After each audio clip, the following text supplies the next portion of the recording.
Welcome to Illuminati Silver. We tell you the truth about silver. Today is Thursday the 2nd of April 2020, and we're going to talk about the current shortage of physical gold, at least in the West. And that sort of gold individual investors wish to but cannot currently buy. But first we would like to draw your attention to our daily update video published yesterday at 1900 hours GMT +1, where all equity markets were down, and at the time gold stood at $1,585 an ounce, though it did rise shortly after our video was published to close around $10 higher. Now we place a link to that video in the description box below. Now as we produce this video podcast, the time is 1100 hours GMT +1, and once uploaded will probably appear and available to you at or around 12:30 our time. Anyway, in US dollar terms, gold is currently $1,591, slightly lower than yesterday's close, but still higher than when we last reported. Now, we mentioned in yesterday's update the following, quote, "What is arguably weakening gold also is the announcement by Russia that it is currently ceasing gold purchases, and this, of course, is having a dampening effect, especially bearing in mind how much gold they have purchased in recent years, especially when one considers the size of their economy." Unquote. Now, we did not really have that much time to go into this area yesterday, and other videos took priority previously over and above our commenting earlier on Russia's decision.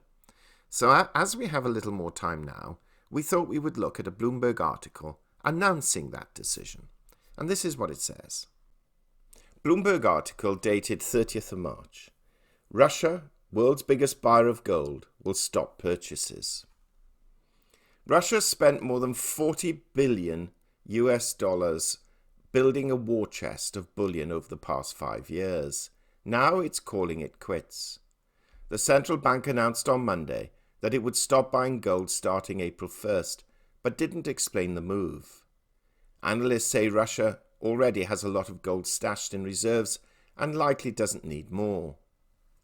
Plus, with gold prices near a 7-year high, and international investors clamoring for a safe haven, Russian dealers are probably eager to sell. Bullion has become an extremely popular investment in recent weeks, but some dealers are having a hard time sourcing gold bars. Quote, "The central bank is now signaling to gold sellers that they should redirect their supplies externally," unquote, said Dmitry Dolgin, ING's bank's chief economist in Russia. Global demand seems to be high. But even though there's literally thousands of tons of gold bars sitting in vaults around the world, it's been hard to get metal when and where it is needed. Gold is usually shipped on ordinary commercial flights, which are being cancelled by the thousands. Gold prices were steady on Monday at $1,622 an ounce as of 5:34 p.m. in London. More gold coming from Russia could ease tightness in the market. Suppliers may turn to chartered flights as a way to reach key buyers, said Eduard Rybkin, deputy head of the Precious Metals Division at Atlanta Bank in Moscow. He said there's demand from traditional buyers like London, but also places such as India, Turkey and Singapore. Russia's relentless gold buying in recent years has been a key pillar of support for the market, putting a floor under prices as investors ditched safe havens and bought riskier, higher-yielding assets. The bullion stockpile held by Russia's central bank is valued at about $120 billion. Gold accounts for about 20% of Russian international reserves, which is a high level historically and compared with other central banks. Quote, "The central bank probably doesn't want to increase gold's share in reserves while the size of reserves is falling," unquote, said Tatiana Evdokimova, an analyst at Nordia Bank in Moscow. The central bank said future decisions about its gold purchases will depend on the state of financial markets, according to a statement. End of article. So, if one were to read between the lines here, one would certainly get the impression, providing the authors of the article are correct, of course, that Russia believes that perhaps gold prices are close to their zenith, and therefore wish to capitalize by selling its gold, or some of it, at a handsome profit. Further, one could deduce that Russia feels its reserves are now fully exposed to gold, and perhaps are somewhat uncomfortable with this. But how is this the case, we hear one ask? The world is clamouring for gold and cannot get any. It's in short supply, or there is no gold to be had. How many YouTubers have we heard say gold has disappeared, and the demand is much, much greater than supply, etc., etc.? Well, whilst there is some truth in those statements, they certainly need qualification. So we thought we would read to you two other articles published by Bloomberg in the last 2 days. So let's take a listen to these.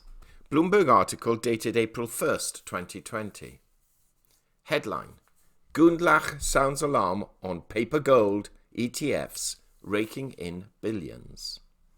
Quote, Jeffrey Gundlach has a warning for investors piling into gold-backed ETFs. Don't think you'll get the physical metal back. State Street's Corp $50 billion SPDR Gold Shares ETF, ticker GLD, attracted $2.9 billion of inflows last week, its biggest haul since 2009. Meanwhile, assets in gold ETFs climbed to a record on Tuesday, according to data compiled by Bloomberg. The demand for such ETFs is flashing a warning sign for Double Line Capital's chief investment officer, who cautioned against the products during a webcast on Tuesday.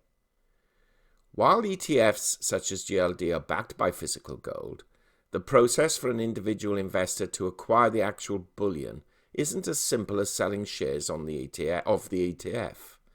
Paper gold ETFs are little more than speculative vehicles, Gundlach said, and buyers should be aware that holding shares doesn't amount to having gold bars. Quote, what happens if physical gold is in short supply and everyone wants to take delivery of their paper gold, unquote, Gundlach said. They can't squeeze blood out of a stone. The process of swapping GLD shares for physical gold sits outside of normal dealings, according to State Street Global Advisors head of ETF research, Matthew Bartolini. Bank of New York Mellon, the fund's trustee, doesn't interact with the public, but only with middlemen known as authorized participants, traders who channel assets in and out of the fund. An investor would have to work with one of GLD's APs to acquire gold, he said. Quote, an individual investor wishing to exchange the trust shares for physical gold would have to come to the appropriate arrangements with his or her broker and an authorized participant to receive the gold bars, unquote, Bartolini wrote in an email. Gundlach said earlier in March that while he was neutral on gold mining companies, the metal would ultimately go higher. The $51 billion double-line total return bond fund, Gundlach's mortgage-focused flagship fund, lost 1.3% this year through Monday and returned an annual average of 2.6% over 5 years. For Bloomberg's Intelligence's Eric Balkunas, that process isn't necessarily a problem. Most investors buying gold ETFs are doing so to get exposure to bullion's price movement rather than to acquire physical gold, he said.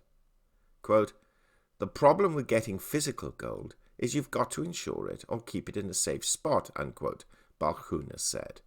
Generally speaking, most people don't want gold.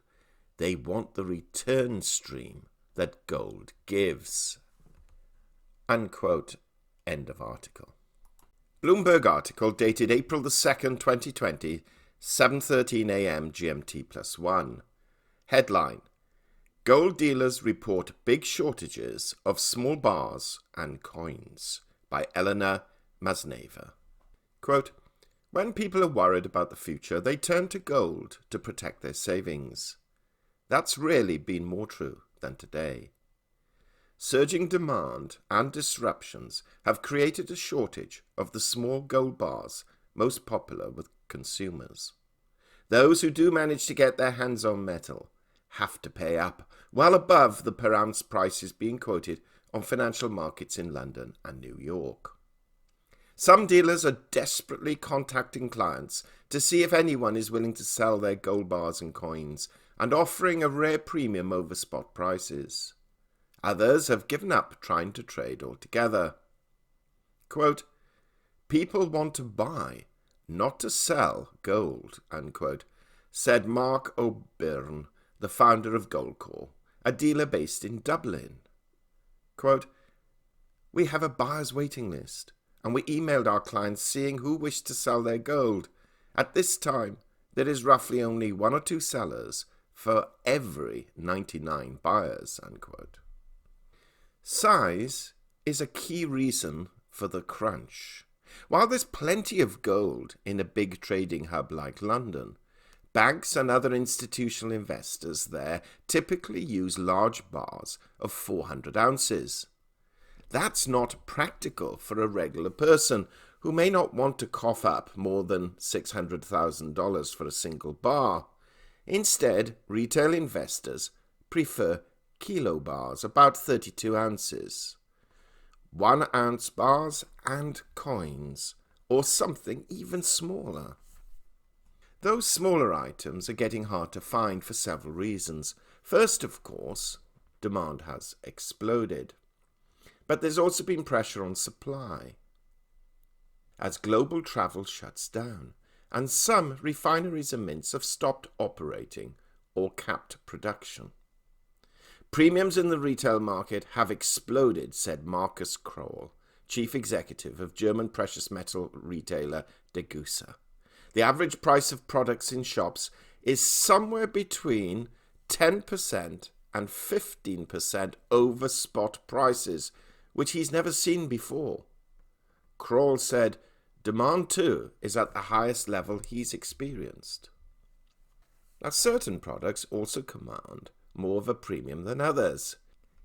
Kilo bars manufactured by Argo Heraeus S.A., one of the big Swiss refiners whose plant has been closed since last week, was selling for over 6% above spot, said Ronan Manley, an analyst at Singapore dealer Bullion Star. Quote, "We are seeing an unprecedented situation where huge customer demand and the disconnect between physical prices and spot prices is driving buy premiums high," unquote, he said. Spot prices coming from London or New York are completely detached from the reality on the ground. End of Bloomberg article. So, what are the headlines that strike us or appear to us from this? Well, 1, small gold bars and coins are in high demand from consumers. That is true. 2, the size of different products is a key reason for the crunch. And 3, when you buy gold ETFs or other forms of paper gold, it is unlikely that you will get the metal. So let us analyze these for a moment. Firstly, one has to ask oneself, why does one buy gold in the first place? Is it to protect one's currency against inflation or devaluation? Or is it because one believes the banking structure and system will all but collapse, leading to just the trading of physical gold and perhaps silver being left in which to survive and prosper? Well, if it's the latter case, then you have to buy physical gold and silver only in small size quantities, for if they are in too large a size, no one can afford to trade with you because of their new value such a situation would cause. And so we understand the clamour for such gold increments. If, however, it's the former case, in other words, just protecting the value of the currency, in other words, for hedging purposes, then buying ETFs or paper gold makes sense, because as its value rises, you can quickly and effectively and within days have your new increased wealth deposited into your bank account. Now, if your reasoning is, well, I prefer the former, but want to edge my bets against the latter occurring, then it makes sense to do what we've been saying for some considerable time. Acquire your physical gold at times when premiums are not stupid, and the same incidentally applies to silver. And when you have enough for an emergency situation, then, if you believe in the future value of gold, acquire the rest via the paper markets.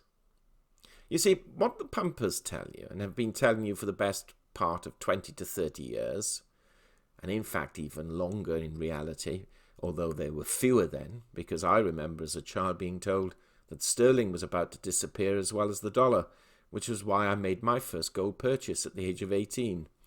Unfortunately, only to find out it was a scam artist who allegedly sold it to me and never delivered the product, but that's another matter.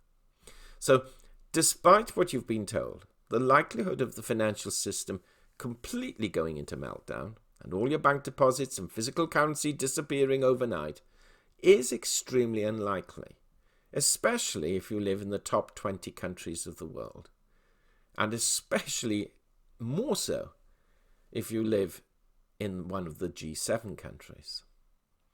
So you really do have to weigh up the risk versus the reward. Now, watching people clamoring for gold, and to be fair, particularly for physical silver, at extortionate premiums, will eventually rule the day. Because in some cases, particularly silver, prices will have to rise by a minimum of 50%, and in some cases 100%, just to get your money back if you sell it back to the dealer. And that is supposing he or she will want to buy it back at those prices then.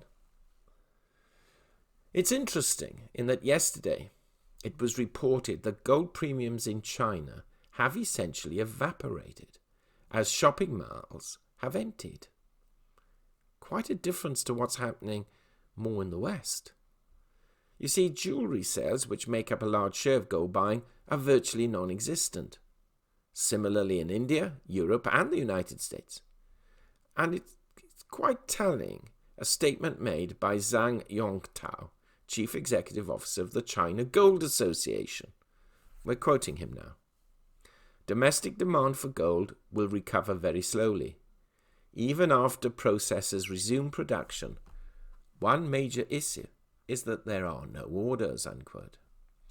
You see, he pointed out that China's retail sales of gold, silver and jewellery plunged 41% in the first 2 months of the year. Zhang estimated that the amount of gold jewellery sold in the first quarter will have fallen by at least half, setting up a significant decline for the whole year. Now, to even support this further, Citigroup Inc. said in a note this week, quote, "Gold price premiums in China have collapsed to negative levels not observed since the great financial crisis," unquote. What a contrast with what we're experiencing. So when we see pundits claim gold at $10,000 an ounce, frankly, we don't see it. Especially as China was one of the largest purchasers of gold in the first place, which some would argue, to a large degree, underpinned its price. And Russia at the same time now saying they're not going to buy any more, if they're to be believed, they also underpinned its price. You see, for those of us who obtain most of our information on the internet and consume gold and silver stacking videos on YouTube, and we include ourselves, really have to appreciate that there exists at the core a relatively small group of people of around 30 to 40 who dominate the YouTube headlines and whose wealth is predicated by encouraging us to buy gold and silver no matter what the cost. Most of these are dealers, but not all. Or they have their personal wealth tied up in miners and gold and silver stocks, and are constantly talking up their book. Now, this does not mean for one moment that one should not buy gold and silver. If we felt that was the case, to be frank, we would never have set up this channel in the first place. But it does mean that you have to look at the global picture and act with a degree of common sense and opprobrium. So, our conclusion for this video podcast is that whilst we are still positive gold, we can see the sense of trading both physical and paper, depending on one's situation. But do not for one moment during 2020 or 2021, buy gold on the basis that you're going to expect to see it rise to $5,000 or $10,000 an ounce, or silver to $200 to $600 an ounce. These are figures you are being lured towards to justify paying exorbitant premiums currently. You see, if those figures were likely to happen, and soon, do you honestly, frankly, openly, not have expected both gold and silver prices to be considerably higher than they are today? We would have. And we study these markets hourly. Thank you so much for listening. We hope that whether you agree with us or not, you enjoyed the video, and hopefully you will subscribe and press the bell sign so that you're notified of future videos as and when they are published. In addition, we updated our Richard and Greg channel yesterday morning, and a new video will be published either late this evening or again tomorrow morning. So if you haven't subscribed to that one, then kindly do so. We hope you have found this video interesting and informative, and if so, please give it a thumbs up and share it on social media. Please ensure that you have subscribed to our channel and press the bell sign so that you are notified of any future videos. Also, kindly visit our website at illuminatisilver.com, and if you haven't already done so, please subscribe either as a free or paying member for regular email updates and offers. Disclaimer: Illuminati Silver owners come from a background of banking, international wealth management and economics. Having now retired from these worlds, we are not qualified to give investment advice. Therefore, this and other productions must not be deemed to be giving such advice and merely represent the personal views of its owners.